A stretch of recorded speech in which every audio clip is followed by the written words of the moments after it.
Good morning. I'm so glad you could join me this morning. We are having a great time here at church, and today we're going to continue along in our Bible. And today we're going to find out why those brothers had problems. Remember last week we talked about Jacob and Esau that were two brothers? Well, today we're going to figure out what their big fight was about. I want to show you a little video, and it'll probably make you laugh, and then we're going to talk about it. So watch this video. Nell refuses to share her sandwich with Will. So Will has devised a plan. The moment Nell sits down to eat, a ball will be released that follows a trap that leads to rows of dominoes that turns on a fan that blows a paper airplane that releases a weight that holds a spring that tosses Nell's sandwich right into Will's plate. 5-second rule. All you had to do was ask.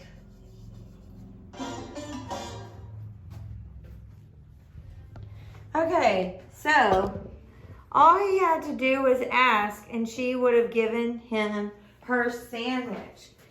How many times in our life do we do the same thing? We think, hey, I want this and I want it now, so I need to do something about it. Well, that's kind of what happens in our Bible story today. Let's see what happens with Jacob and Esau.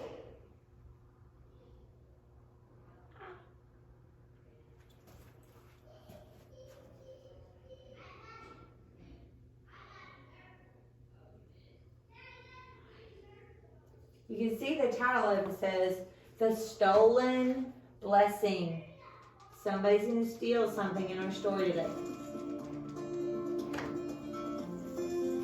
Jacob and Esau were brothers. Esau was a hunter, while Jacob worked at home. One day, Jacob was cooking lentil stew when his brother came home from the field. "I am exhausted," he said. "Let me eat some of that red stuff." Jacob answered, "First, sell me your birthright." The birthright usually belonged to the oldest child. Whoever had the birthright got more of his family's belongings when his parents died. "I'm so hungry, I'm about to die, so what good is a birthright to me?" Esau replied. So he agreed to give Jacob his birthright. Now, their father Isaac was getting old and losing his eyesight. Isaac called for Esau. "I want to bless you before I die," Isaac said. Isaac asked Esau to bring back food from a hunt and cook it for him. Rebekah heard Isaac and Esau talking. She told her son Jacob what was happening and came up with her own plan. "Go to the flock and bring me 2 of the best young goats," Rebekah told Jacob. "I will make your father's favorite meal. Then take the food to your father to eat so that he may bless you before he dies." Rebekah made her husband's favorite meal. She put Esau's clothes on Jacob and covered his hands and neck with goat hair so that Isaac would think Jacob was Esau. Then Jacob took the meal to his father. "Who are you, my son?" Isaac asked. "I'm Esau, your firstborn. I have done as you told me. Please sit up and eat some of my game so that you may bless me," Jacob said. Isaac asked Jacob to come closer. He felt Jacob's hands. "The voice is the voice of Jacob, but the hands are the hands of Esau," Isaac said. "It's me, Esau," Jacob said. So Isaac answered, "Serve me, and let me eat some of my son's game so that I can bless you." Then Jacob brought his father food and drink, and he ate it. After the meal, Isaac told Jacob to come closer. He kissed him, and after smelling his clothes, Esau's clothes, Isaac offered him the blessing. The blessing included land, riches, and power. Then Jacob left. About this time, Esau came home from his hunt and cooked a meal for his father. When he offered the food to Isaac, his father told him that he had been tricked and Jacob had been given the blessing. Esau cried and begged his father to bless him too. But Isaac had nothing left to offer his son Esau. Esau was angry at his brother Jacob, and he made a plan to kill him.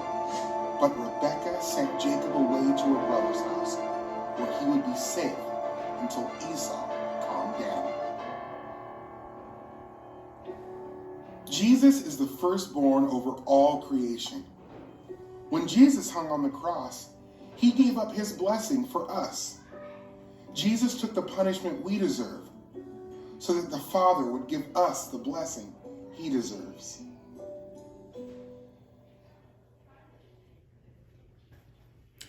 Okay, let me get the light turned on here.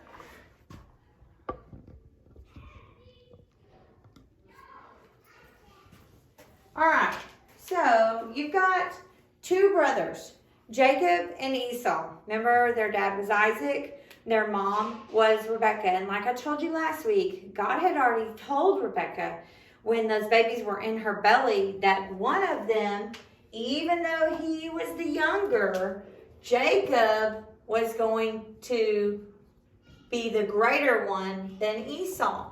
Even though at this time it was always the older brother that got everything. God had already said, I have a plan to make Jacob be the one that the family keeps going through to get to Jesus. So there was already this promise. Remember last week I told you when Jacob was hearing from God and having that dream, God told them, you're going to be the one that I'm going to do my line through. You're going to be the one whose family I bless and do all this for. So Jacob had already gotten the promise of God. Okay? And yet Jacob decided to take things into his own hands. You remember that both things he did have to do with food. Okay? Now I don't know if Esau's just really weak and loves food. I don't know. But Esau's out in the field, and he's working, and he's working, and he's working. He comes home, he's starving to death, and Jacob has made some stew, and he's like, give me some of that stew. I'm so hungry, I'm famished. And Jacob's like, I tell you what, I'll give you some of this stew if you give me your birthright. Now, the birthright was stuff, lots of stuff, like money, and houses, okay, and land, like all kind of stuff that back then people wanted, okay, sheep. And Esau was saying, you know what, I don't even care. You can have my birthright. You can have all that. Like when dad dies and he goes to give the house, instead of giving it to me, he can give it to you. I don't care. What good is all that going to do me if I die, because I'm starving to death? So Jacob says, okay, here you go. I'll give you the stew, and you give me your birthright. And Esau's like, okay, whatever, I don't care. Which is not very smart on Esau's part. Like, this is a lot of stuff, okay, that should have gone to him. But Jacob got it now, or Jacob will get it now. Well, fast forward a few years, and their dad, Isaac, he's getting so sick. He's weak.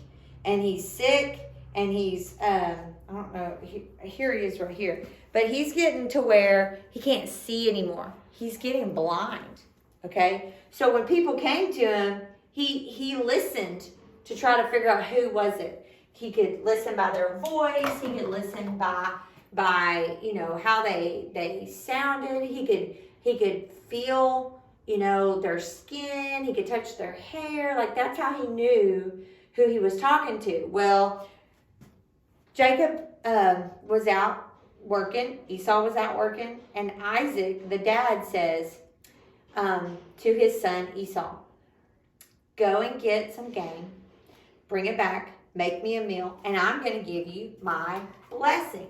Now, two different things. This was the birthright, which has to do with a lot of stuff, okay?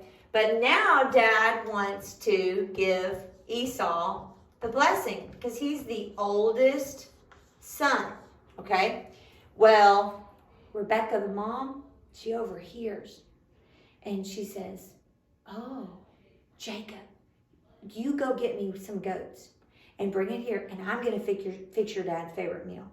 And then you're going to go take it in there to him. And you're going to get the blessing. Now, this was all a lie. This was all trickery. Okay? But not only did he go get the goats, bring them to his mom, and she cooks them up. But then she says, here, let me make you look like Esau. I'm going to put some fur from another kind of animal on your arms. I'm going to put some maybe on your face, on your hands.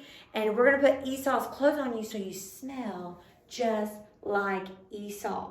Okay? And so sure enough, when Jacob gets his food ready that his mom has got, and he goes into his dad, and his dad is blind, and his dad says, who's there? He says, it's me, Esau. And he's like, no, that's the voice of Jacob. Come closer. And he touches his hands, and he touches his arms, and he touches him, and he says, you smell like Esau. You feel like Esau, but you sound like Jacob. But he thinks it's got to be Esau. So he gives him the blessing. My son, you are going to be in charge of the family. You are going to live a long life. You are going to get all this land. You are going to be the father of a great nation. You are going to have all the control and all the power. And he keeps giving him all these promises that are blessings that were supposed to go to Esau.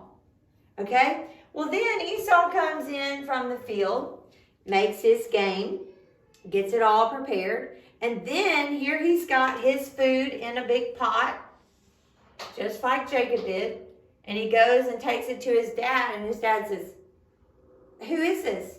He says, it's Esau. He goes, no, it's not Esau. Esau already came in. I already blessed him. And he's like, no, Father, no, he tricked you. Don't you have a blessing for me?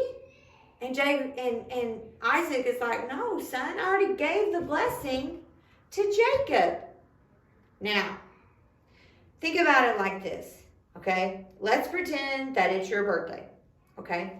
And you told your mom that you want a chocolate cake with chocolate icing, and you want a new Nerf gun, and you want a piano, like a keyboard to play, because you're liking doing that stuff, and you want a certain kind of red shoes that you saw at the store, and you want new bedding for your bed that's blue and trimmed out real nice.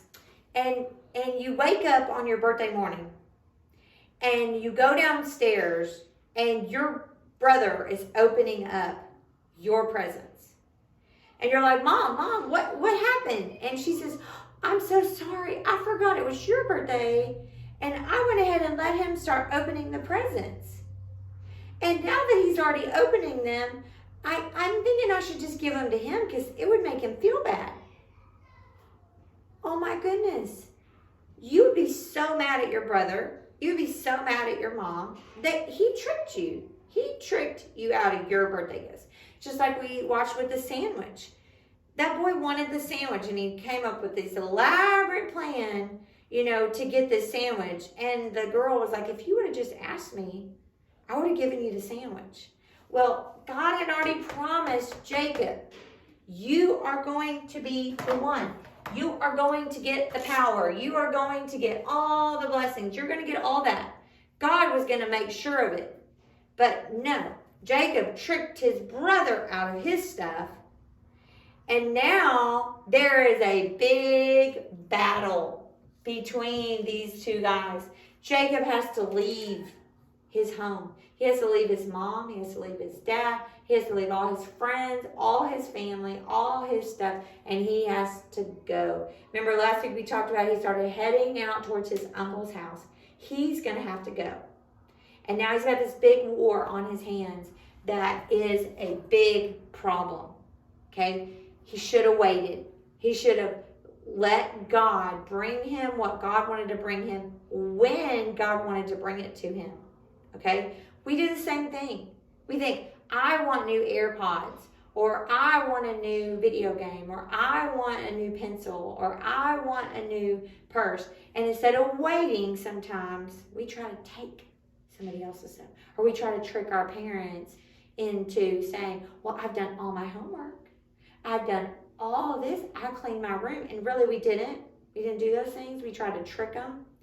And if we would have just waited and done things the right way, we would have gotten those things that we asked for. Now, I want to show you, Liam already colored his picture. And this is Jacob with his stew and Esau eating it. Okay? Jacob tricked him. Okay? And Jacob's going to get punished for that. I guarantee you're going to see in our time to come, Jacob's going to have to deal with his own trickery now. Other people are going to trick him. And he's going to feel like, oh, I shouldn't have tricked my brother. And we're going to find out if he and his brother ever do work it out and get back along and forgive each other. Now, I want to show you a few things I want you to do. I want you to get a piece of paper. This marker does not work. I want you to get a piece of paper, and I want you to draw a pot on there, like a pot of stew, okay? It could just be like a big half circle shape. You can maybe put some handles on the side, okay? And I want you to write something in here or draw a picture of something in here that maybe you really, really want, but you need to wait on, okay? Maybe it's some new shoes. Maybe it's a toy. Maybe it's a friend. You can't trick people into liking you, okay? Sometimes we just have to wait, okay? So I want you to draw a picture or write in there, I've been waiting on a friend, or I really want some new shoes, or I really want that new toy. And that's what I want you to do for your art today. For a game, I want you to get some paper plates, okay? If you have somebody to play with, that would be good. If one of you has 2 and the other person has 2, so you need 4 plates total. Or if you have to play by yourself, you just need 2. But you're going to get the plates and you're going to put them under your feet, okay? And you're going to shuffle your feet all the way to the other side of the room. Now, your friend or your sister or brother or whoever, they're going to be on the other side of the room. And they're going to try to get over here to where you are, going the opposite directions. And see who beats to the other side first. Now, why are we doing that? Because Jacob and Esau, they're going opposite directions now. Jacob thought, oh, I'm accomplishing something good. I'm going to get what I want. But really what happened is he created a separation. Now he's separated from his mom, his dad, his brother, all his family. It's a big separation. Now, what did I talk about at the end of the video about Jesus? You remember? Jesus was our substitution. Now, what does that mean? Okay? See, Esau was the one who was supposed to get the blessings, but Jacob tricked him out of it. Okay? And Jacob took his blessing. Well, because we have sin in our heart, we don't really deserve the birthright of being a son of God anymore. We don't deserve the blessing of being a son of God. Okay? So we can't get that back. But because Jesus died on the cross for us, he took the curse off of us so that we could get the blessing. So now we are sons of God. If we have Jesus in our heart, we are a son of God. We get the birthright. We get the right to go to heaven, the right to be blessed, the right to be a child of God and have all the blessings that come with being a child of God. That's amazing, okay? Because even though we have sinned, just like Jacob tricked and sinned in our story, we have Jesus who is willing to come into our heart and take away all of our sin if we ask him. All right, that's our story today and our game and our craft. I hope you have a fun time at home. We miss you since you can't come to church, and I hope you're staying safe and being healthy. I love each one of you, and I'm praying for you. Let me pray for you. Dear Jesus, thank you so much that you love us. Thank you for each one of these kids, and I pray that as they do school at home or do school at school, that you would keep them safe, that you would protect them. I pray that they would grow and learn and have a good, healthy year despite all the things that are going on. I pray, Lord, that if they do not have Jesus in their heart, that they will know that they cannot be a child of God. They cannot have the blessings and all the good things that you give us as your child until they ask you into their heart to clean away their sin. Thank you, God, that you died on the cross for us and you took our place, because we are just like Jacob. We are tricky and we lie and we do things that we're not supposed to do. And we fight with our brothers and sisters. And God, you made a way for us to not be separate from you or from our family or other people anymore. You made a way for us to be healed and to be friends again with you and friends with everybody else by asking you into our heart. Help us to do that if we haven't done that yet. Thank you that you love us. Help us to have a good, safe week. In Jesus' name, amen. Bye, guys. I love you. I hope you have a good week.